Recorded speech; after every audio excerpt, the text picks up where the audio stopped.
bienvenidos al segundo capítulo de esta trilogía. Lo hemos titulado Prevención Integral de Neumonía, Bacterias y Virus. Esta tarde vamos a abordar temas muy interesantes, pero antes que nada me vais a permitir dar las gracias a la organización del evento, especialmente a Julia García y Begoña Escribano, así como a todos los colaboradores que año tras año nos dan su apoyo para que jornadas y eventos de este tipo puedan llevarse a cabo. Estoy encantada, obviamente, sobre todo en un día como el de hoy, 11F, en ser la representante femenina de la tarde, aunque sé que sois muchas las que estáis ahí y vais a haceros de notar, especialmente en una tarde como la de hoy. Cuento con todas vosotras y, por supuesto, también contamos con todos ellos. Es para mí un honor hoy presentaros a este trío de ases. Vamos a contar en primer lugar con el doctor Ángel Gil de Miguel. Él es catedrático de Medicina Preventiva y Salud Pública de la Universidad Rey Juan Carlos. Ha participado en otros eventos del área de investigación en vacunas de Fisabio y en esta ocasión nos va a hablar del neumococo en su ponencia titulada Vacunación de la neumonía en España en tiempos del coronavirus. En segundo lugar, tendremos al doctor Javier Díez Domingo. A él le vais a tener que perdonar porque es nuevo en todo este mundillo. Es el responsable del área de investigación en vacunas de la Fundación Fisabio Salud Pública. Tenemos la gran suerte de que esta tarde ha dejado aparcada su bici para estar con nosotros y hablarnos del virus respiratorio sincitial en su ponencia Prevención del VRS. ¿Qué será de la pediatría? Pues él mismo nos lo va a contar en unos momentos. La guinda de la tarde la pone hoy el doctor Raúl Ortiz de Lejarazu. Él es profesor y consejero científico del Centro Nacional de Gripe de Valladolid. Es amigo del área de investigación en vacunas, ha participado también en muchos eventos que hemos organizado y como no podía ser de otra forma, pues esta tarde nos va a hablar de la gripe. La gripe, eso que venía todos los inviernos, cuando salíamos a las calles. Bueno, de todas formas, si no recordamos lo que es, en breves momentos él nos va a refrescar la memoria en su ponencia Gripe, la trilogía de las vacunas. Voy a contaros las reglas del juego. ¿En qué van a consistir? Bueno, es un jueves, son las 7 de la tarde. Esto no va a consistir en que nosotros nos pongamos aquí a daros el rollo pollo, porque aunque hay pocas cosas que se puedan hacer, a mí se me siguen ocurriendo algunas. Por tanto, lo que queremos es generar debate. Los tres ponentes van a hacer una breve exposición. Aprovecho para recordaros que tenéis 7 minutos cada uno de vosotros. Javier, tú también, no porque seas el jefe. Esto es igual para todos. Y una vez se acaben las 3 ponencias, haremos una ronda de preguntas. Voy a ser, en este caso, la voz de todos aquellos que nos estéis viendo. Entonces, requiero vuestra participación y vuestra colaboración máxima. Para que la tarde sea muy amena y muy dinámica, os pido que nos mandéis todas las dudas y todas las preguntas que os surjan a la casilla que veréis abajo en vuestras pantallas de preguntas y respuestas. Os pido, por favor, que para indicar a qué ponente van dirigido, escribáis su nombre entre paréntesis, ¿de acuerdo? Muchas gracias. Bueno, como comento, al final haremos una ronda de preguntas, abordaremos distintas cuestiones y, bueno, allá vosotros, pero cualquier pregunta o cualquier duda que nos salga, nos iremos a casa con la duda y además morirá un gatito. Así que os pido máxima colaboración, ¿vale? Sé que vais a estar muy activos, cuento con todos vosotros, que sea una tarde muy amena y sin más dilación, vamos allá. ¿Qué ha pasado este año con la llegada del señor SARS-CoV-2 que ha colonizado nuestras vías respiratorias, nuestros pulmones y nuestra vida en general? ¿Qué ha sucedido con otros patógenos que causaban neumonías cada invierno, como puedan ser la gripe, el virus respiratorio sincitial o el neumococo? ¿Están no están ni se les espera, pues saldremos de dudas esta tarde con nuestros ponentes.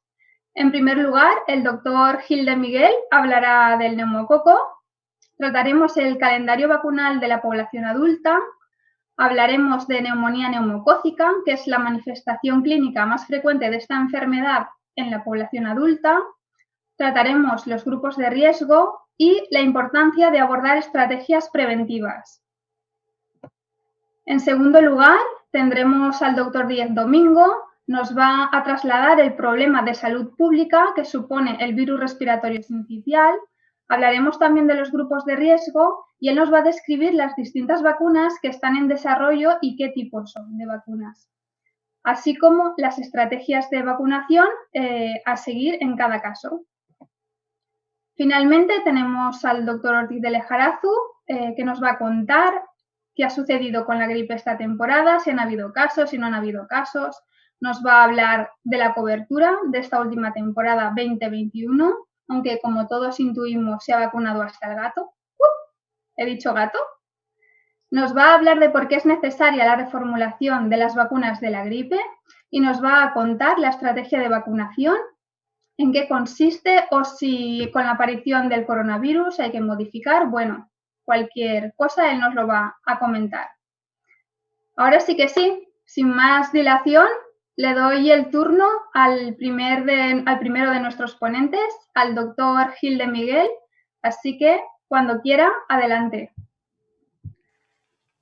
Muchas gracias, Ainara. Gracias, como es lógico, por la invitación. Tenemos 7 minutos, con lo cual no da mucho tiempo a agradecer muchas cosas, pero sobre todo en este caso al profesor Díez Domingo por la amable invitación para un año más poder estar con todos vosotros.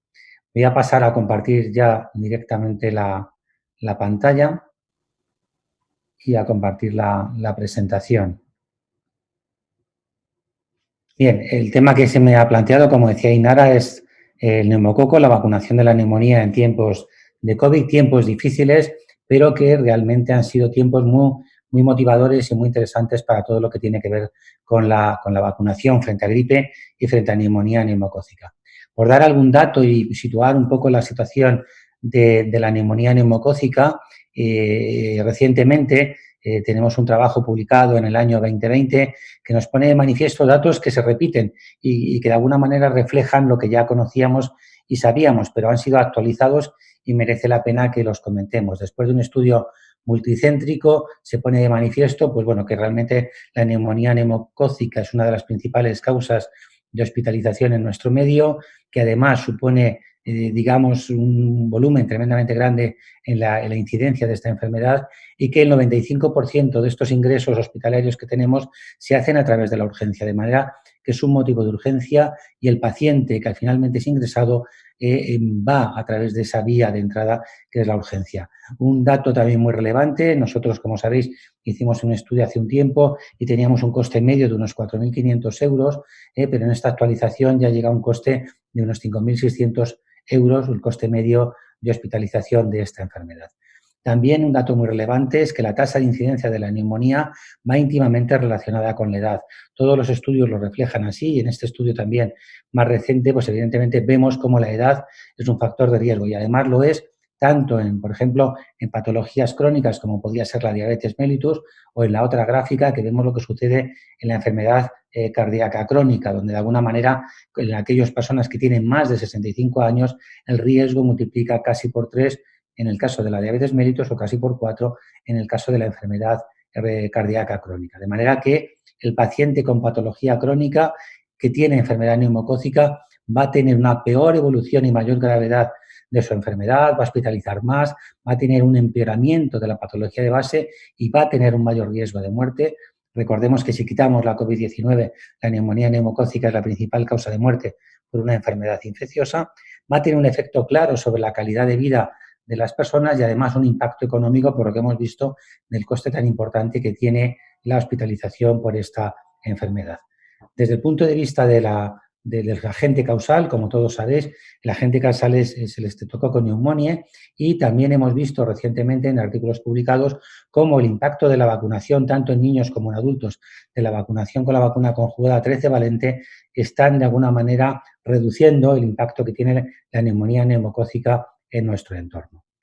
También un dato muy relevante es que la mayoría o un porcentaje muy importante de las personas que padecen gripe tienen como sobreinfección la sobreinfección por Streptococcus pneumoniae, de manera que muchas veces tenemos esa coinfección de Streptococcus pneumoniae y gripe que merece la pena llamar la atención, porque a veces decimos, bueno, como se vacunan de gripe, pues a lo mejor no es necesario hacer nada más. Pues sí, es importante y hay que hacerlo. Y además no solo de gripe, sino también con el virus sincitial respiratorio, y también lo es con el SARS-CoV-2, de manera que el Streptococcus pneumoniae es aislado en la coinfección con SARS-CoV-2, está presente también en esta situación y, por lo tanto, por eso, de alguna manera, las autoridades sanitarias han recomendado este año especialmente el reforzar la vacunación frente a estos microorganismos. Por lo tanto, cuanto mayor sea la cobertura antineumocócica, tanto en niños como en mayores, vamos a tener un impacto muy grande en la reducción de la morbi-mortalidad por la COVID-19. Otro aspecto también muy importante, como decía, son la presencia de organismos internacionales que nos han planteado la importancia de vacunar en el contexto de la pandemia frente a gripe y, evidentemente, frente a neumonía neumocócica. Así se ha hecho y luego lo veremos, así lo hace el Consejo Interterritorial en la recomendación que hace de vacunación antineumocócica tanto en niños como en la población mayor de 65 años, y así lo hace también el grupo de neumoexpertos en prevención, que de alguna manera insiste en la importancia de vacunar frente a la neumonía neumocócica con la vacuna conjugada 13 valente a las personas de 60 o más años, a las personas que tienen adultos con condiciones de inmunosupresión, vacunar con la pauta secuencial de primero la conjugada 13 y luego la polisacalídica, y evidentemente también la gripe, vacunar a los adultos con comorbilidades de riesgo, todas las patologías crónicas y también determinadas condiciones de riesgo, entre las cuales puede estar, pues evidentemente, todo lo que tiene que ver con enfermedades neuromusculares, antecedentes de neumonía, etcétera, etcétera. Dicho esto, en España, el mapa que tenemos de la situación de la vacunación antineumocócica desde el año 2016 hasta finales del año 2020 se ha ido incorporando progresivamente la vacunación antineumocócica con la vacuna conjugada 13 valente en diferentes grupos, ¿no? Pero lo importante es que va apareciendo ahí. Tenemos Asturias, que vacuna a todas las personas con patología de riesgo, tenemos Galicia con la cohorte de 65 años, Castilla y León también con esa cohorte, Madrid con la cohorte a partir de los 60 años de edad, y en todas las personas adultas con patología crónica, Andalucía, grupos de riesgo en personas entre los 60 y 69, personas con antecedentes de COVID institucionalizados, Castilla-La Mancha, Baleares, etcétera, etcétera. No está marcado el País Vasco, que lo va a anunciar en breve y está ahí también previsto, y poco a poco, como vemos, hay una incorporación cada vez más amplia a esta vacunación. También debemos de decir, en los estudios que lleva a cabo el Centro Nacional de Microbiología, el grupo del doctor Juste, que nos han puesto de manifiesto cómo la vacunación en niños realmente tiene un impacto tremendamente grande, como es lógico, en los serotipos incluidos en su vacuna, y han reducido de una forma muy importante la incidencia por ENI por 100.000 habitantes en la población. Y bueno, también se espera que esto pueda repercutir en los adultos, pero es insuficiente, y lo que se está viendo también es que en aquellas comunidades autónomas y cuando se está vacunando también a los adultos, pues estamos viendo en esta línea roja cómo realmente también se está reduciendo la incidencia por N, 100.000 habitantes, para los serotipos contemplados en la vacuna, de manera que tiene un impacto tremendamente notable. Ya para finalizar, solo 3 diapositivas. Una de la cobertura que tenemos en este momento en la Comunidad de Madrid. Como veis, ya todo el grupo de 60 años en adelante va aumentando en esta barra en azul la cobertura de vacunación con la vacuna conjugada. Vemos cómo desde el año 2018, que se vacunaron unas 86.000 personas de más de 60 años, en el año 2019 96.000 y en el año 2020 se han vacunado 240.000. En esta gráfica se ve muy bien la línea azul que pone de manifiesto la gran cantidad de personas que este año han entendido los mensajes de la Administración, los mensajes de la importancia que tenía la vacunación antineumocócica, y hemos dado una cobertura de vacunación tremendamente grande que ha permitido que no se sobrecargue el sistema sanitario también con la enfermedad neumocócica. Por lo tanto, una estrategia que está funcionando y que está obteniendo beneficios muy importantes.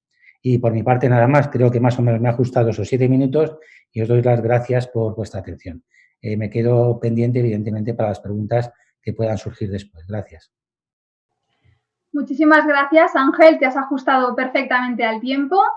Luego, como hemos dicho, haremos ronda de preguntas y discutiremos sobre algunas cuestiones. Y nada, quiero aprovechar para recordaros a todos que estamos participando en una cruzada para salvar a los gatos del barrio. Por tanto, necesito que nos inundéis de preguntas en la casillita que tenéis abajo en vuestras pantallas de preguntas y respuestas. Por favor, necesitamos que indiquéis a qué ponente van dirigidas.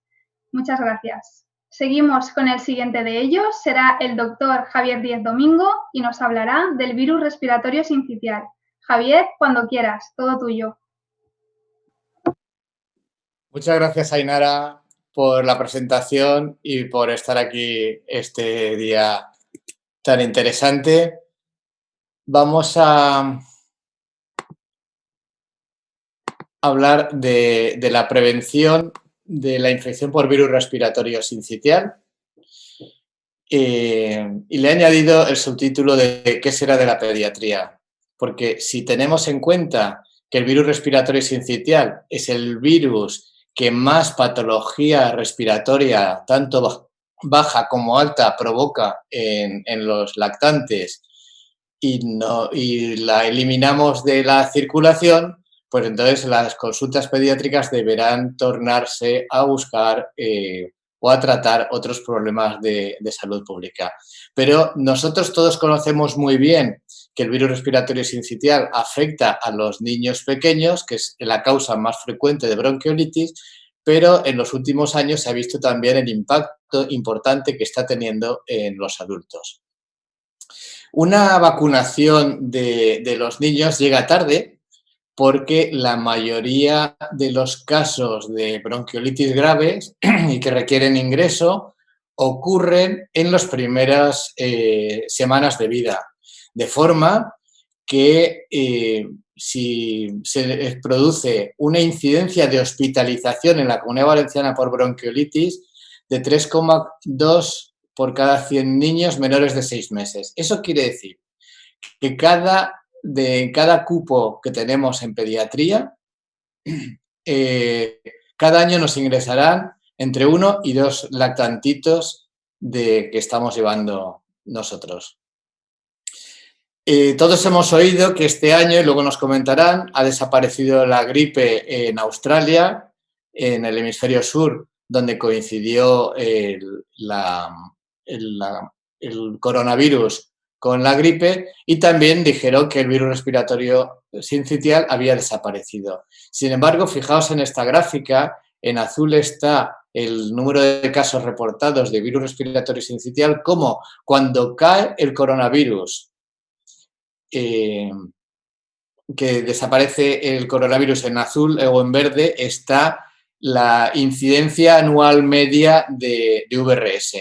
Y como cuando desaparece el coronavirus, o porque allí, acordaos que ahora Rafa Nadal está jugando al tenis sin mascarilla y la gente está yendo, porque está yendo sin mascarilla y en masa a ver el tenis, porque no tienen coronavirus y ha desaparecido el distanciamiento social. Bueno, pues en el momento que ocurre todo eso, se dispara la incidencia de VRS muy fuera de lo esperado. Es decir, en el momento que se desaparece el distanciamiento social, ha habido un incremento importantísimo de virus respiratorio sincitial. Pero claro, estamos pendientes nosotros o buscando la prevención y las vacunas tienen verdaderos problemas en el desarrollo, unos retos, como es la duración limitada de la inmunidad, lo que da reinfecciones. Luego, con una vacuna no vamos a evitar la infección siempre. Tendremos que buscar evitar fundamentalmente la enfermedad. Luego, otra cosa muy importante es que la patogenia de la enfermedad no es la invasión del virus, sino es la inflamación. Y luego también sabemos que el virus tiene unos mecanismos de escape inmunológico extraordinarios y que se nos escapa de nuestra protección. Y luego también estamos conociendo cada vez más el virus. Este aumento del conocimiento que estamos teniendo, que ha supuesto los retos, nos lleva a que hay un montón de moléculas para prevenir la enfermedad por VRS que está en distintas fases. Ya tenemos desde hace años en fase 4 Synagis, que es el anticuerpo monoclonal que se da a los bebés prematuros y con cardiopatías y patología crónica importante, pero ya vemos que tenemos en fase 3 algunos productos, otros en fase 2 que vamos a comentar. Por tanto, ¿a quién tenemos que vacunar? Bueno, pues evidentemente hay que proteger al recién nacido y al lactante pequeño y al adulto mayor. ¿Cómo vamos a proteger al lactante pequeño y al adulto mayor?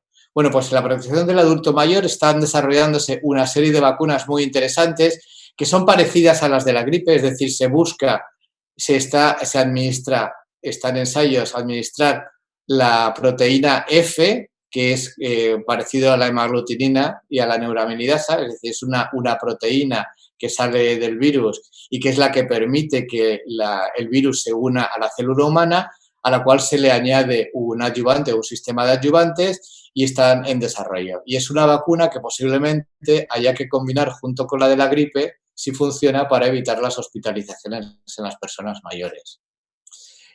En las embarazadas es una estrategia muy importante porque ya hemos visto que cuando el lactante llega a la edad de recibir la vacuna, ya ha pasado el pico más importante de ingresos hospitalarios.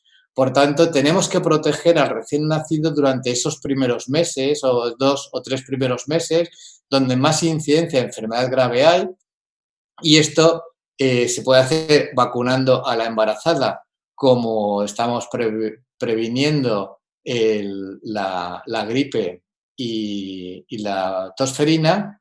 Y hay varias vacunas en desarrollo. Hay una muy avanzada que en el ensayo clínico fase 3 no ha sido tan espectacular como se esperaba, ya que aunque disminuye la hospitalización, no disminuye la infección respiratoria grave. De todas formas, como sí que disminuye la hospitalización global, está en evaluación a ver si se autoriza o no, pero hay otras vacunas en desarrollo que también tienen mucho interés.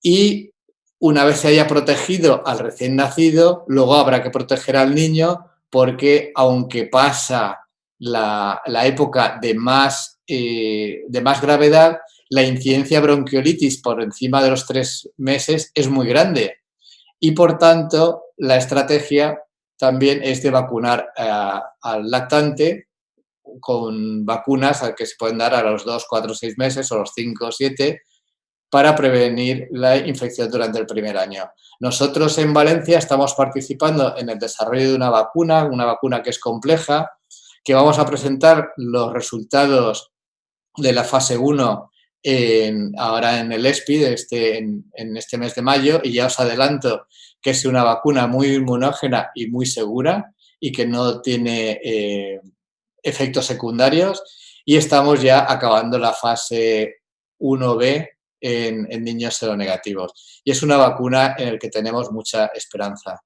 Y luego el último apartado que hay, que es también una nueva estrategia de prevención, y es administrar anticuerpos monoclonales, que podría ser parecido al Synagis, pero de un precio más contenido y que prevenga durante los primeros 5 meses, con una sola dosis. Hay un ensayo clínico ya fase 3 con uno de estos preparados que se administra a todos los niños, incluyendo pretérminos, y tiene una eficacia para prevenir visitas por infecciones de vías bajas superior al 70% y casi el 80% para prevenir hospitalización por infección de VRS. Es decir, que se le ve muy buena, como una buena estrategia también. Y por tanto, ya para acabar, ¿cuál será la mejor estrategia? Lo que está claro es que van a venir distintas estrategias y vamos a tener que combinarlas. Puede ser vacunar solo a la embarazada, con lo cual protegemos el niño más grave. Podemos vacunar a la embarazada y luego administrar una vacuna al lactante cuando tenga entre 3 y 5 meses, o bien la administración de este anticuerpo monoclonal que que se puede administrar al nacimiento con la posibilidad de que sea necesario repetir la administración en el segundo año de vida.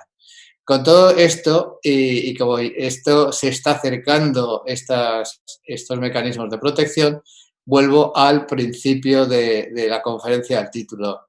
Esto va a suponer una disminución de la carga de enfermedad en pediatría, tanto hospitalaria como en atención primaria, y por tanto los pediatras tenemos que empezar ya a pensar en otros problemas de salud pública graves e importantes, como puede ser la obesidad, la adicción a Internet, etc. Y con esto muchas gracias y esperemos que próximamente podamos dar muchos mejores resultados. Gracias, Ainara, gracias a todos. Muchísimas gracias a ti, Javier. Vamos a darle paso al tercero de los ponentes de esta tarde. Es el... Lo tengo. Es el doctor Raúl Ortiz de Lejarazu y todo suyo, cuando quiera. Muchas gracias, Ainara. Es un placer estar aquí con todos vosotros y agradezco mucho que me hayan llamado en estos tiempos de oscuridad. Bueno, yo he titulado mi presentación Gripe, la trilogía de las vacunas, porque realmente es uno de los grandes. Ya se ha hablado del neumococo, se ha hablado del RSV y falta la gripe. Bueno, esto es mi conflicto de intereses que hay que ponerle, porque yo creo que aunque sea en modo pequeño, pues siempre puede haber. Digamos que no ha habido ninguna compañía, salvo las chinas y las rusas, que no me haya pedido hablar de gripe. Pero realmente no hay gripe en España. En el 2021, ya lo habéis dicho todos, no hubo en el hemisferio sur y no la hay ni en Europa. En lo que llevamos en España se han aislado, cultivado 6 virus gripales, 2 del tipo A, uno de ellos sin subtipar, uno era H1 y aquí lo veis. Pero sucede lo mismo en Francia. En Francia, que tiene mucha más población que nosotros, han aislado 11 virus y quizás el país que tiene más virus, alrededor de 300 aislados, es Inglaterra. Pero bueno, esto que parece aquí en esta gráfica grande, si la comparamos con la del año pasado, que es esta que veis aquí, pues estos aislamientos son estos que estoy señalando aquí a la derecha, que apenas se ven. Así que esto realmente es un auténtico problema. Es decir, parece que lo que hay, que no hay gripe. Pero en realidad lo que no ha habido es una epidemia estacional de gripe. Pero sí ha habido infecciones de gripe. Así que digamos que el virus de gripe, y es claro que el B está más presente que otros A, sigue entre nosotros. Y esto tiene una serie de consecuencias que veremos. Este es un trabajo muy reciente, publicado en Enfermedades en Emerging Infectious Disease, en donde se ve en Nueva Zelanda cómo las curvas de respiratorio sincitial, los ingresos de niños han caído bruscamente, a pesar de que parecía que iban a volver a seguir la tendencia como otros años. Aquí se ve, pero aquí tuvieron el primer lockdown, que en Nueva Zelanda fue tremendo. Se aisló la isla completamente, se hicieron cuarentenas vigiladas, etcétera, etcétera, y eso ha permitido que baje. Aquí veis los números. Los números, lo único que hay son unos virus muy residentes, que además tienen una gran resistencia a agentes externos, como es el rinovirus o los enterovirus, que no se han modificado prácticamente, o los adenovirus, que son virus muy ubicuos y además hay muchísimos adenovirus, hay hasta 72 serotipos distintos. Con lo cual, sin embargo, cuando vemos la cifra de RSV, pues cae dramáticamente en este año. La gripe A lo mismo y la gripe B igual. O sea que volvemos a tener una repetición de lo que había pasado en Australia y lo vemos. Yo no comparto todas las opiniones que dan los autores sobre que al cerrarse la isla no ha permitido que entraran virus dentro de la isla, porque yo creo que el virus respiratorio está entre nosotros. Es un virus muy constante, no es nada variable, pero sin embargo, como ha dicho muy bien el doctor Javier Díaz, tiene unos mecanismos extraordinarios de escape inmunológico en la infección y es un virus que a menudo se enmascara y probablemente lo que tenemos en la población son muchos portadores de virus respiratorio que ahora se han disminuido y por lo tanto al disminuir el número de portadores por las restricciones de movilidad, por las restricciones de aglomeraciones, por la limitación de aforos, etcétera, etcétera, y luego el uso de medidas de protección individual, han dado todo ese, digamos, panorama final. ¿Y qué consecuencias tiene esta anomalía epidémica gripal? Pues en primer lugar, unos cambios en la epidemiología y en la interacción virus-hospedador. Estas son las gráficas que vemos, que este año no las veremos. No hay infección en niños menores de 4 años y no las hay en adultos. Esto es clarísimo, ¿no? Hay una mayor proporción, por lo tanto, de personas que no tienen experiencia con gripe. Este año han nacido un montón de niños que no tendrán su primera experiencia con la gripe y otros que todavía no la habrán tenido y que están acumulando población susceptible, por lo menos para el imprinting, debido a la falta de circulación de virus. Y esto es especialmente a señalar en los niños y en las cohortes de jóvenes, que hay que recordar que son realmente los drivers, los que son las personas que hacen de amplificadores en la epidemia estacional de gripe. La epidemia estacional de gripe probablemente la introducimos los mayores, pero les contagiamos a los niños, algo parecido a lo que sucede en la COVID, y luego esos hacen derrapar ya por sus especiales características las epidemias de gripe. Y eso tiene un colofón final, que es la dificultad para la selección de cepas gripales candidatas a la vacuna. Porque si otros años teníamos a lo mejor 15.000 virus o 20.000 virus en Europa aislados como poco, pues ahora nos encontramos con que tendremos unos pocos miles, es decir, 1 o 2 logaritmos menos que antes, y eso evidentemente va a plantear un reto y veremos estas dos cosas juntadas, mayor proporción de personas sin experiencia con gripe, evanescencia en las personas que tienen ya anticuerpos, pero que pasan un tiempo sin estímulos adicionales. ¿Qué es lo que sucede? Y esa es la gran incógnita para el año que viene. Bueno, los datos sobre cobertura vacunal del gripómetro los veis en la pantalla. Aquí están las estimaciones de este año. Como veis, todas las provincias han subido. Estos son los mayores de 65 años. Hay incluso provincias que han superado ya el objetivo de la Organización Mundial de la Salud, que es vacunar a más del 75%. Otras, como Castilla, que estábamos antes en un 60%, hemos subido 10 puntos aproximadamente. Aquí veis los datos. Pues hemos subido entre un casi 40% y un 27% las que menos. Fijaros el total nacional, el total de vacunas puestas, 18,1% del total de la población vacunada de gripe en la temporada pasada, un 25%, eso supone casi pues un 30 y tantos por ciento más. Eso evidentemente ha jugado también un papel, que duda cabe, y esto es algo que no podemos olvidar. Y realmente en las novedades de vacunas hay pocas, pero yo creo que una, y es muy clara, es que en Europa ya se ha hecho el SWIFT y quedamos solo España y Hungría como países que somos todavía los que conservamos vacuna trivalente para vacunar, y sabiendo que la vacuna cuadrivalente es la que evita realmente el mismatch y la que evita realmente pues un error en la vacuna debido a los dos linajes de virus B que hay. Y también tenemos otra vacuna que ya se ha administrado este año, pero que al año que viene se seguirá administrando, que es la vacuna que entra dentro de las de inmunidad reforzada, como son las vacunas de adyuvadas. Esta es una vacuna que tiene 4 veces el de hemaglutinina por inyección y que se llama vacuna de alta carga o vacuna high dose, que tiene 60 microgramos por cada, digamos, virus, es decir, 4 veces más. Las vacunas normales tienen 15. Y es una vacuna que tiene el mayor nivel de evidencia, porque ha hecho una serie de trabajos que son realmente importantes para demostrar, y como han hecho los organismos internacionales, que es una de las vacunas, aparte de segura, pues que produce probablemente una respuesta o seguramente una respuesta inmune más importante, y es una vacuna que se deberá administrar o que entrará dentro del catálogo a administrar a las personas vulnerables muy mayores. Así que, para terminar, pues no hay una vacuna perfecta de gripe. Esto es algo, ha salido hace poco un artículo en el que se pone de manifiesto el primer ensayo en humanos de fase 1 por Peter Palés y Florian Kramer del Mount Sinai de Nueva York, porque hay que prorrogar la vigencia de las vacunas, porque hay que prorrogar, digamos, la inmunidad de las vacunas. Mientras tanto, la primera pregunta es, ¿se debe prorrogar la vigencia de las vacunas trivalentes?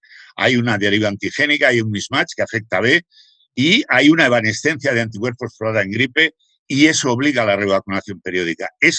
Todos estos datos nos obligan a tener una vacuna digamos, mucho más mejorada, y en eso está la OMS y ha dado unos dictámenes para el año 2022, que será el año que viene, y otros para el año 2027 con unos objetivos de tener una vacuna de mayor larga duración.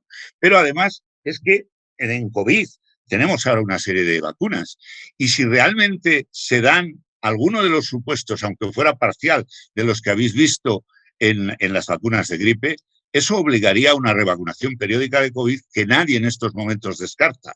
Nadie sabe la periodicidad, pero a lo mejor podría ser una periodicidad de 2 años o de 3 años, y habría que hacer estudios incluso poblacionales para saber qué grupos de población son los que tendrían que revacunarse antes. En ese momento, con ese panorama, tendría sentido el diseño de unas vacunas mixtas, gripe y COVID-19, no para todos los años, pero sí que a lo mejor cada 2 o cada 3 años hubiera algún preparado que tuviera que administrarse a una población que fuera susceptible de vacunarse de gripe y COVID al mismo tiempo, y por qué no, si hay otra vacuna de otra agente de neumonía frente a otra. Y aquí acabo, muchas gracias y espero el turno de preguntas. Vamos a empezar con la ronda de preguntas. Muchas gracias a los tres por vuestras ponencias tan interesantes. Y vamos allá. Primera pregunta para el doctor Gil de Miguel. Preguntan por la pauta de vacunación actualizada de ambas vacunas conjugadas, 13 valente y 23 valente, y si hay que hacer recordatorios. Bien, la pauta que en este momento al menos recomendamos en Madrid es en todas las personas de 60 o más años es utilizar la vacuna conjugada 13 valente, ¿no? Y solo se recomienda la vacuna de polisacáridos no conjugados 23 como pauta secuencial en las personas que tienen una situación de inmunosupresión o una situación de inmunosupresión grave, ¿no? Es un poco la recomendación que se hace. Y en ese caso, la pauta sería siempre empezar con la vacuna conjugada 13 valente y luego, en un periodo que se estima que al menos debe de pasar 8 semanas, pero que lo ideal es que pase 1 año, sería administrar la vacuna de polisacáridos no conjugados 23 valente. Todavía se habla o se mantiene la necesidad de un refuerzo cada 5 años de la vacuna 23 valente, pero la verdad es que la tendencia es que esa recomendación se vaya suprimiendo y que no se haga, ¿no? El fenómeno de hiporrespuesta, lo que ya de alguna manera conocemos, ¿no? Muchas gracias. Nada. Siguiente pregunta para el doctor Díez Domingo. Ahora que están tan de moda las vacunas de ARN mensajero, ¿sería posible para el virus respiratorio sincitial? ¿Cómo lo ve usted? Sí, de hecho, se están desarrollando ya en estudios preclínicos alguna vacuna para el VRS con ARN mensajero. Lo que pasa es que no ha llegado ninguna todavía a estudios clínicos. Las vacunas de ARN mensajero es una forma muy interesante de introducir los antígenos en el organismo y se les ve mucho futuro. Estas vacunas se conocen desde hace muchos años. Lo que ocurre es que la inversión económica que se necesitaba y la reticencia de las agencias del medicamento a poner en marcha o a autorizar nuevas plataformas cuando habían otras que digamos, llenaban el hueco, pues había impedido el desarrollo. Esta pandemia, desde el punto de vista de vacunas, va a servir para un desarrollo extraordinario de un montón de vacunas con la plataforma de ARN mensajero. Y también, por ejemplo, dentro de nada empezaremos a hablar ya de citomegalovirus, vacuna de citomegalovirus, que es muy interesante también para el recién nacido. Gracias, Javier. Seguimos con el doctor Ortiz de Lejarazu. El hecho de que esta temporada de gripe haya sido tan leve, con tan pocos casos, ¿puede hacer que la próxima temporada seamos, en cierta forma, más vulnerables al virus que vaya a circular? Ese es el peligro, efectivamente, que tengamos normalmente en la gripe cada 2 o cada 3 años. Hay una epidemia mucho más fuerte de gripe que otros años. Eso lo hemos visto con, por ejemplo, la última muy fuerte que tuvimos fue la del 2017-2018. Y eso probablemente es así porque casi toda la población va perdiendo las experiencias de gripe que ha tenido, va perdiendo anticuerpos. De todas maneras, esa es la gran pregunta. Una de las características del virus de la gripe es la imprevisibilidad que tiene. Entonces, yo creo que lo que debemos aprovechar es que este año, si hemos sido capaces de elevar las coberturas de vacunación, no veo yo a ningún médico de primaria o ningún médico de hospital diciendo, bueno, como este año no hemos tenido gripe y al año que viene solo vamos a tener COVID, bueno, mientras no se mueran de COVID, no es importante que no se mueran de gripe. Yo creo que, como ha dicho el doctor Javier Díez Domingo, que tenemos realmente en esta pandemia hemos visto realmente el valor de las vacunas y que quizás eso pone más en valor la vacuna de gripe. Es verdad que hay que hacer otras vacunas de gripe, pero yo estoy seguro que va a haber nuevas vacunas de gripe y nuevas aproximaciones. Seguro que sí. Seguimos con el doctor Gil de Miguel. En este contexto pandémico, cuando se están diagnosticando infinidad de neumonías por SARS-CoV-2, ¿cuáles pueden ser las consecuencias de no diferenciar correctamente una neumonía por SARS-CoV-2 de una neumonía causada por neumococo?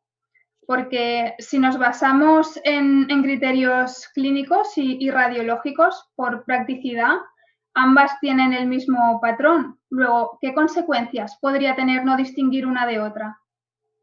Bien, hay dos aspectos. Si es una persona más joven, la sobreinfección de una neumonía neumocócica puede agravar muchísimo su situación, ¿no? Y ser motivo de hospitalización y, evidentemente, de una situación mucho más grave de la enfermedad. Y en personas mayores o en personas que son mucho más vulnerables frente a la COVID-19, pues evidentemente la sobreinfección pues, podría ser más importante.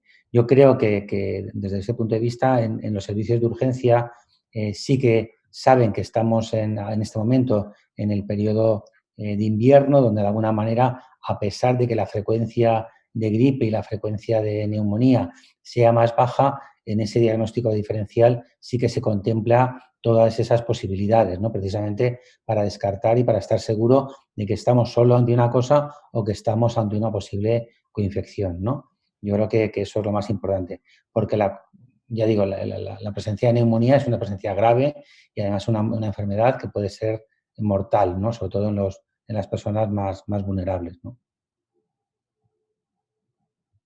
Muchas gracias, Ángel. ¿No? Seguimos con Javier. Se está desarrollando una vacuna para el adulto mayor, pero ¿qué incidencia hay de virus respiratorio sincitial en este grupo de edad? ¿Realmente es tan importante como para que se desarrolle una vacuna en este grupo? Y si es así, ¿por qué crees que no se le da la importancia suficiente al virus respiratorio sincitial en esta población adulta? A ver, el virus respiratorio sincitial en el adulto ha tomado predominancia su análisis en los últimos años. Y cuando hablo de los últimos años, digo en la última década. De hecho, el primer modelo matemático que hicimos nosotros, que se publicó hace 11 años, ignorábamos el VRS en el adulto. Tiene problemas el diagnóstico del VRS en el adulto porque la PCR es mucho menos sensible en el adulto que en el niño. Con lo cual, el diagnóstico, incluso con PCR, siempre está subestimando la incidencia real. Luego, primer punto, necesitamos nuevas herramientas diagnósticas de de VRS en el adulto. Y luego es la segunda causa de hospitalización por infección respiratoria en la persona mayor, siguiendo a la gripe. Luego, desde el punto de vista de salud pública, en el momento que se hagan estudios ad hoc para ver la incidencia, el impacto y la mortalidad, va a ser un problema de salud pública a atajar junto con la gripe y posiblemente el COVID. Tú tienes muchísimos datos del impacto de VRS en la Comunidad Valenciana, que si quieres luego los podías comentar también, porque son de los mejores que hay en Europa. Efectivamente. Nosotros también nos hemos basado principalmente en el estudio del virus respiratorio sincitial en niños, sobre todo menores de 1 año, pero sabemos de la importancia que tiene también este virus en la población adulta y estamos trabajando ya en diversos estudios para estudiar la carga de enfermedad y posibles factores de riesgo en este grupo de edad adulta. La siguiente pregunta será para el doctor Ortiz de Lejarazu. Pregunta directa. ¿Habrá vacuna COVID-gripe? Yo creo que sí. Hablando de récord, porque hay que respetar la confidencialidad, pero ya creo que hay alguna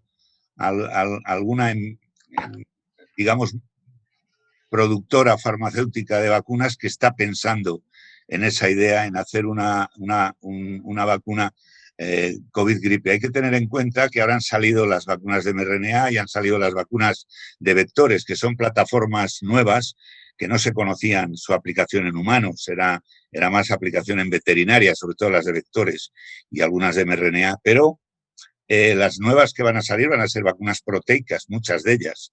Vacunas proteicas que van a estar ayudadas, que van a combinar distintas proteínas del virus. No solo va a ser la proteína S, que es la diana principal, sino otras proteínas que van a tratar de estimular la respuesta celular.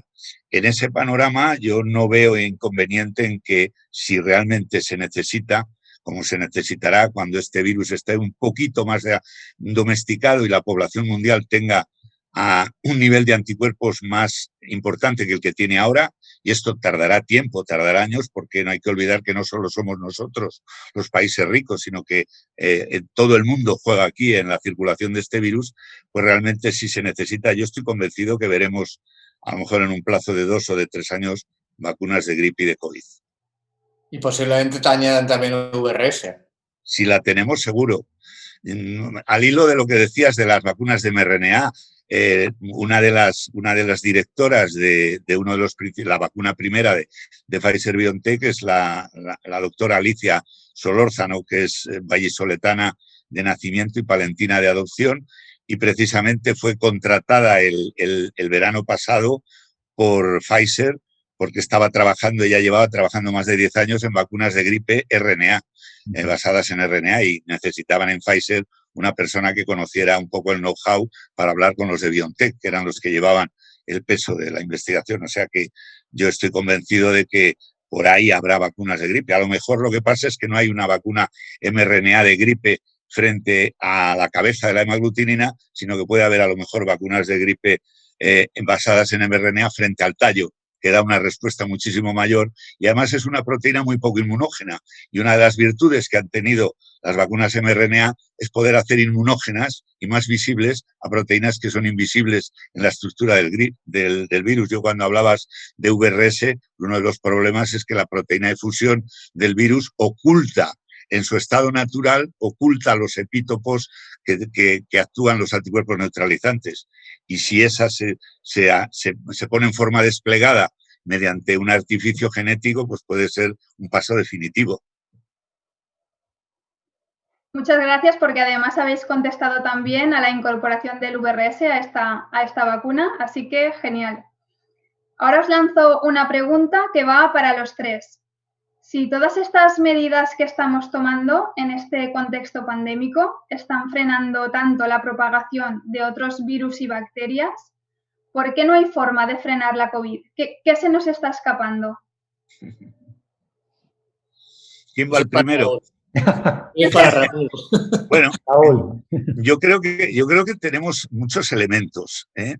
En primer lugar, es la primera vez en la historia de la humanidad que asistimos, en la historia de la humanidad científica, que asistimos a un salto de especie de un coronavirus. Los otros coronavirus que tenemos, los que llamamos coronavirus endémicos, que son el 222E, el HK1, el NL63 y el OC43, aparecieron los que más, digamos, los que han aparecido más o han sido, se les estima que han aparecido antes, han sido hace 60 o 70 años por lo menos.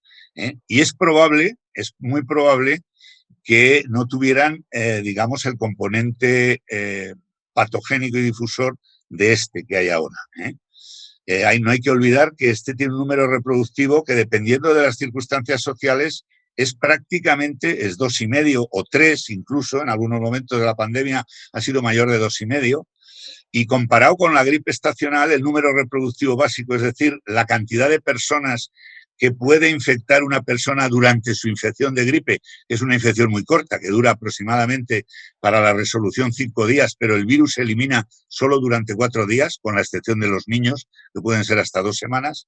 Entonces, realmente vemos cómo ponemos muchas barreras. Es decir, estamos haciendo unas barreras para combatir a un virus que tiene una difusión de 2,5, es decir, más del doble, casi 3 veces en la de la gripe. Y además que no tiene un sistema amplificador como el COVID, que son los niños. Aquí, además, a los niños en la gripe hemos estado cerrando escuelas, cerrando intermitentemente la universidad, haciendo restricciones al movimiento. Los niños han estado prácticamente en burbujas sociales. Esto es una pólvora que afecta mucho, sobre todo, como se ha visto, a respiratorio sincitial y afecta mucho a virus de la gripe. Por lo tanto, eso. Y la segunda pata, digamos, de ese puzzle es que frente a COVID, en estos momentos, hay prácticamente un 90% de la población mundial que no hemos pasado y no tenemos ninguna experiencia contra este virus, que es muy especial. Está dentro del género de los beta-coronavirus, pero dentro de los beta-coronavirus en otro grupo, digamos en otro género, subgénero, perdón, que son los sarbecovirus, donde está el virus del SARS, que desapareció, y donde está este. O sea que realmente la similitud o la reacción cruzada con otros coronavirus endémicos es menor que, por ejemplo, la que tienen los virus de la gripe. Nosotros llevamos siendo infectados por virus de la gripe del subtipo H3 50 años. Así que algo queda en la población. Y por el virus H1, cualquier persona, sea de la edad que sea, ha habido más dominio del H1, del subtipo H1, en sus diferentes formas, desde el año 1918, en que apareció por primera vez, hasta ahora, que seguimos teniendo un H1. Así que esa, digamos, inmunidad de base que no nos hacen ahí, pues realmente es muy importante. Hay que recordar que el coronavirus está viviendo ahora lo que a mí me gusta decir una luna de miel biológica con los humanos. Es como cuando llegamos a América. Muchas gracias. ¿La damos por válida o queréis intervenir? Javier, Ángel, adelante. Bueno, está todo dicho ahí. Creo que lo ha dicho muy bien. Muchas gracias. Ángel, vamos contigo. Tras la segunda dosis de vacuna para coronavirus, ¿cuánto tiempo es recomendable esperar para administrar la vacuna del neumococo 13 valente? Bien, la verdad es que los ensayos clínicos de las vacunas frente a coronavirus son solo de vacunas frente a coronavirus y, por lo tanto, no hay experiencia de administración simultánea. Eso se verá con el tiempo, pero tanto la vacuna conjugada 13 valente como las vacunas de COVID-19 son vacunas inactivadas y el tiempo nos dirá que incluso cuando se tengan que administrar a lo mejor conjuntamente en situación de calendario tal o cual, no hay que pensar que pudiese haber ningún problema en administrarlas conjuntamente. En este momento y ante la situación de la pandemia, pues yo creo que un tiempo prudencial es esperar 3-4 semanas para su administración y que sería suficiente, no habría ningún problema. Muchas gracias. Seguimos con una pregunta, en este caso para Javier, aunque lo hemos... Solo una cosita, Ainara, solo una cosa. Lo que sí es cierto es que ahora estamos vacunando sobre todo a la gente en residencias y se va a vacunar a la gente más mayor y lo ideal es que toda esa población ya estuviese vacunada de neumonía neumocócica antes de ponerle la vacuna. Solo eso, perdonad. Tomamos nota. Muchas gracias, Ángel. Como decía Javier, aunque ya lo hemos comentado, a principios de diciembre se observó en Australia un increíble repunte de casos de neumonías y bronquiolitis en niños, no correspondiéndose con la habitual estacionalidad del virus, que allí suele ser de marzo a abril. ¿A qué crees que pudo deberse y si podemos esperar aquí una situación similar? Sí, las autoridades, los datos que he presentado son los datos oficiales. No son datos de incidencia, sino que son datos de porcentaje de resultados positivos.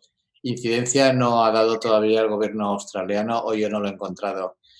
Y ellos lo achacan a que el virus respiratorio sincitial también es muy infeccioso y sobre todo da muchísima patología en los niños pequeños naif. De forma que los niños que han nacido durante el confinamiento o un poquito antes, que no han estado en contacto con el virus respiratorio sincitial, han hecho una bolsa de niños pequeños susceptibles, menores de 1 año o menores de 2, y que en el momento que ha empezado a circular el virus respiratorio sincitial tenía toda esa población naïf y con una debilidad estructural inmunológica que permite la agresividad del virus. Por tanto, ha sido una combinación de una bolsa poblacional naïf creada por el confinamiento y la desaparición del confinamiento y la vuelta a la actividad social normal. Perfecto. Ahora, Javier, estás en desventaja porque tu representado no tiene vacuna, así que para Raúl y para Ángel, bueno, como veis, ya hemos pasado, estoy obviando doctor, así que estamos en confianza, así que para Raúl y para Ángel, ¿hay evidencias de que la vacuna del neumococo o de la gripe, en cada caso, pueda interferir en la infección por SARS-CoV-2 y en qué dirección? Raúl, te dejo. Yo conozco solo 2 trabajos en los que se formula como hipótesis.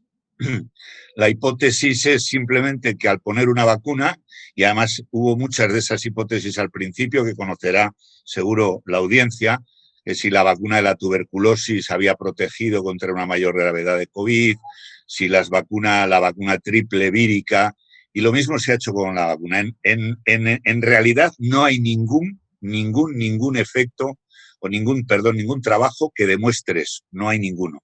No sé si conocéis, Javier, Ángel o tú, Ainara, si conocéis alguno. Hay muy pocos estudios y acaba de publicarse una revisión sistemática de lo poco que hay y demuestra que el virus de la vacuna, el virus de la gripe, no afecta en absoluto al coronavirus. Efectivamente. Lo que sí que hay algunos trabajos, por ejemplo, pero son trabajos observacionales, hay uno en Brasil, en los que se ha visto que los pacientes en una corte grande, eran casi 90 y tantos mil pacientes que se habían recogido los datos, aquellos que estaban vacunados de gripe tenían menos ingresos hospitalarios y tenían menos ingresos en UCI. Pero vuelvo a repetir, solo son observacionales y puede haber ahí sesgos muy, muy importantes. Entonces, yo me quedo con la pregunta de que no hay. Otra cosa es las infecciones, como ha dicho el doctor Javier Díez, las infecciones gripales, o virales, o las infecciones por virus respiratorio sincitial, sí que crean después en el individuo un estado de interferencia vírica. Y realmente la COVID ahora es un virus muy hegemónico. Y realmente puede que también esa hegemonía a nivel biológico, a nivel del individuo, haga que personas que han sufrido la COVID pues no vayan a sufrir luego una gripe o no vayan a sufrir luego otras infecciones víricas. De esos virus que son los grandes, no los rinovirus y enterovirus o los adenovirus, que tienen muchas veces, son virus, perdón la expresión, si hay algún virólogo, que podríamos llamar comensales, es decir, están haciendo infecciones muy, muy subclínicas y con periodos de excreción larguísimos. Por lo tanto, es muy diferente VRS y gripe. Neumonía tampoco lo hay, ¿no? Quizás yo pensaba, según explicaba Raúl, que a veces es verdad que hemos transmitido mucho la importancia de vacunar frente a la gripe, de vacunar frente a la neumonía neumocócica y demás, y alguien dice, bueno, a lo mejor tienen algún tipo de protección indirecta frente a la, pues ni hay estudios, ni lo sabemos, ni nada por el estilo, ¿no? Sí que había una intención detrás que es quizás muy de salud pública, y es la de que no queríamos tener una sobrecarga adicional del sistema sanitario si no vacunábamos, porque podía circular más gripe o podía circular más estreptococo neumonía, ¿no? Yo creo que ese ha sido un poco el objetivo que había un poco detrás de esa campaña y de paso consolidar un poco la importancia de la vacunación de gripe y de la vacunación antineumocócica, ¿no? Que ojalá pues esto haya calado y se mantenga en el tiempo, ¿no? Sí, y si me permites añadir, en situaciones normales, Ángel, Sabemos que las infecciones víricas y sobre todo la gripe, las que son sistemáticas, las que son sistémicas y además tienen una destrucción de epitelio respiratorio importante, lo has puesto en alguna de tus diapositivas, favorece la colonización y la entrada de bacterias residentes y eso no va a cambiar. El que no haya gripe ahora, pues eso favorece a que haya menos, a lo mejor, neumococo o que haya menos, pero yo he visto en tus diapositivas cómo ha habido sobreinfección de neumonía por neumococo en pacientes COVID y exactamente igual las hay en gripe. Ahora no hay gripe, pues no puede haber sobreinfección bacteriana por neumonía, por neumococo, pero cuando volvamos a relacionarnos como antes, pues le daremos la facilidad a que una infección que tiene un número reproductivo menor, pues vuelva por su sitio, ¿no? Está claro.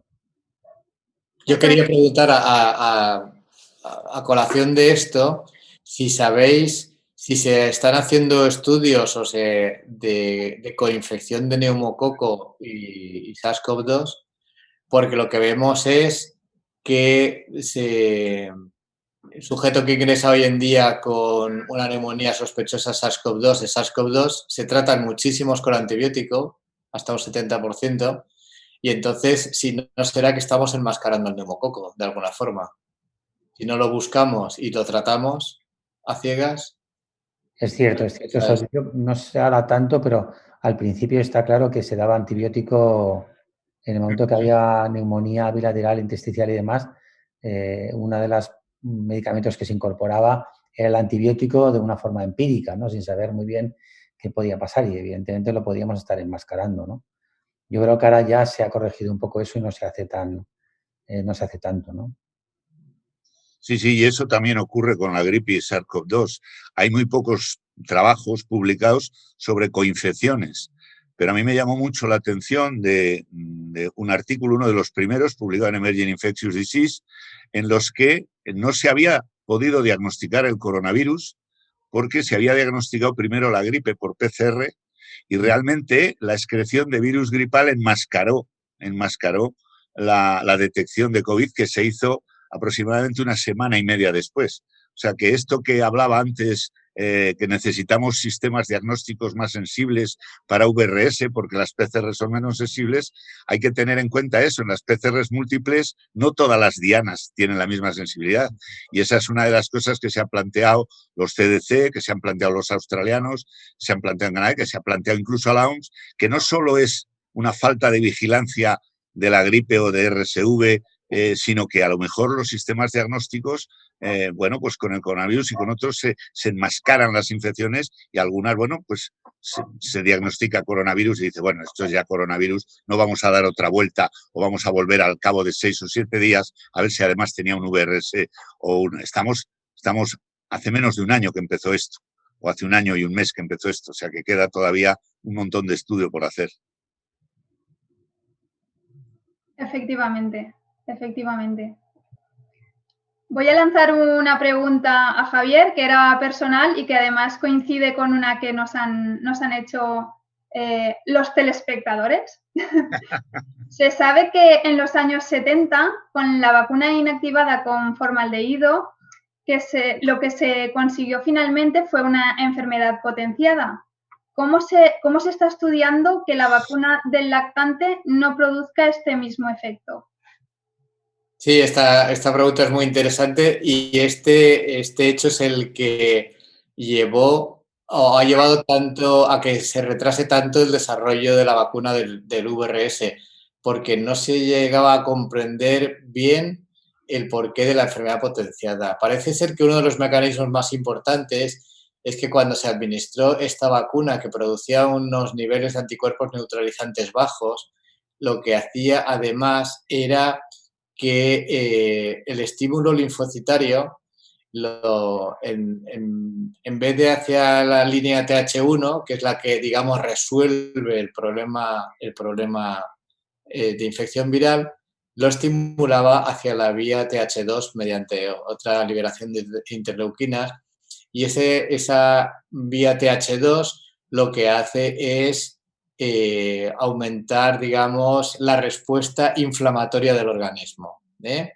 Entonces, ¿qué se está haciendo ahora que se ha hecho en animales y se está haciendo en el adulto y se está haciendo en los lactantes. Es ver estas vacunas, cuál de las dos líneas celulares, la TH1 y la TH2, estimula. En el la vacuna que estamos estudiando en Valencia, el 90% del estímulo linfocitario es TH1 con la nueva vacuna. Luego, no es de prever que ocurra esta enfermedad potenciada. Y lo mismo ocurre con la vacuna del coronavirus. La vacuna del coronavirus, uno de los miedos que había, porque había ocurrido cuando se empezó a trabajar con la vacuna de MERS, era que también dijera una enfermedad potenciada, y también se ha estudiado la vía linfocitaria, la TH1 frente a la TH2. Sí, lo que pasa es que hay una diferencia muy importante. Cuando hay una infección vírica, se producen, por simplificarlo, que me perdone si hay algún inmunólogo, 3 clases de anticuerpos. Unos anticuerpos que son irrelevantes, es decir, no valen, digamos, probablemente valgan para algunas cosas, pero no valen para proteger. Otros anticuerpos que sí que son protectores y se llaman neutralizantes, esos son los que interesan. Y luego otros anticuerpos que pueden ser de muchas clases, pero algunos de ellos pueden ser los que se llaman potenciadores de la enfermedad.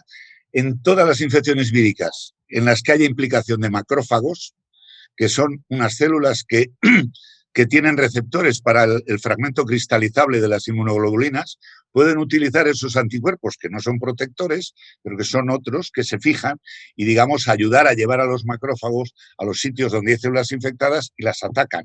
Entonces, hay una agresión, además de las citoquinas y de la inflamación que decía el doctor Díaz, hay también una agresión celular que no es buena. Y esto es muy importante. En el MERS y en el SARS intervenía el macrófago, gracias a Dios, por lo que sea, este virus no potencia, digamos, no pasa la vía del macrófago dentro de la actividad patogénica del virus. Por lo tanto, es probable que no haya nunca ese fenómeno con las vacunas de SARS-CoV-2. Pero efectivamente era un miedo que había al principio, como ha dicho muy bien el doctor Díaz. Muchas gracias. Pregunta para Ángel. Nos preguntan si deberían hacer test de neumococo en primaria para evitar los casos graves y adecuar los antibióticos. Bueno, lo ideal en primaria, y yo creo que ya llevamos varios años con la vacunación y realmente hay muy poquitos casos, ¿no? Afortunadamente, ¿no? Si hay manifestación clínica, evidentemente sí se debería hacer, ¿no? En un niño que no haya sido vacunado, pero sería una situación un poco excepcional, ¿no? El problema del test, que el más fácil de hacer en primaria sería el test de antígenos urinarios, en el niño no sirve porque como es tan colonizador de neumococos, salen positivos solo con la colonización. Claro. Pensando en el adulto, igual sí que era mucho más interesante. Gracias. Doctor Ortiz, ¿es posible que se llegue a erradicar la gripe? La gripe no. La gripe B sí. La gripe A tiene un reservorio animal. Tenemos reintroducciones periódicas, a veces cada 50 años, a veces cada 20, a veces cada 10, porque se produce un reordenamiento entre cepas animales y alguna cepa humana o no, o cepas animales que pueden multiplicarse en los humanos. Esa ha sido la génesis de todos los virus pandémicos que hemos tenido desde que se conoce. La de 18 no se conocían los virus de la gripe, pero se ha investigado después a partir de en cambio, la B no, la B solo tiene un reservorio humano. Como saben todos los vacunólogos, las 3 condiciones que tiene que tener una enfermedad para ser erradicada son que no haya reservorio animal, es decir, que el reservorio sea solo humano. En segundo lugar, que contemos con una vacuna potente y esterilizante, esto es fundamental. Y en tercer lugar, que se aplique prácticamente a toda la población, como sucedió con la viruela. Entonces, la viruela era humana, se contaba con una vacuna que dejaba protección prácticamente para toda la vida y se aplicó a todo el mundo y se fueron buscando incluso los casos, de tal manera que ahora solo hay un 30% de la población que estamos vacunados de viruela, el resto ya no. La B, dentro de la gripe hay gripe tipo A y gripe tipo B. La gripe tipo B solo tiene reservorio humano. Así que desde un punto de vista teórico, si se vacunara a toda la población con una vacuna de duración larga, es de una duración de 2 o 3 años como mínimo, podríamos hacerla desaparecer la B. Pues son buenas noticias, en cualquier caso. Teóricas, pero buenas. Efectivamente. Estamos recibiendo un montón de preguntas, todas muy interesantes, pero siento decir que tenemos que concluir este segundo capítulo. Nada, que simplemente quería agradecer a todos los ponentes y a todos los que nos estáis viendo. Muchas gracias por vuestra participación. Quedan por contestar muchísimas preguntas. Al final vamos a tener superpoblación de gatos. Y para resolver las que quedan, os paso el contacto de la página web del área de investigación en vacunas de Fisabio. Ahí podéis encontrar el correo al que dirigiros y también os podéis escribir al Twitter, @AIVFisabio. Aprovecho además para comentar que estos 3 capítulos de esta trilogía se están grabando y van a estar colgados en la página web de las jornadas, vacunasvalencia.org. Así que, por ejemplo, para compañeros que sabéis que no han podido conectarse ahora o que por motivos familiares no han podido estar con nosotros en el directo, pues bueno, podéis comentarles lo bien que ha estado, oye, lo interesante que ha sido, lo maja que ha sido la moderadora, todas estas cosas. Así que hemos pensado en toda esta gente y van a estar los 3 capítulos disponibles. ¿Me cambias a la siguiente, porfi? No te veo, pero bueno, la intuyo. Gatito. Un lindo gatito. Y muchas gracias a todos. Os emplazo al próximo capítulo, al capítulo 3 de esta trilogía. Va a ser el día 18 de febrero. Va a ir sobre los vulnerables. La va a moderar la sesión mi compañero Alejandro Rico. Si queréis saber más, pues no podéis fallar. Tenéis que estar atentos a las redes sociales del área de investigación en vacunas, porque durante la semana se irán dando más pistas. Y nada, será el día 18, como os digo, misma hora, mismo sitio.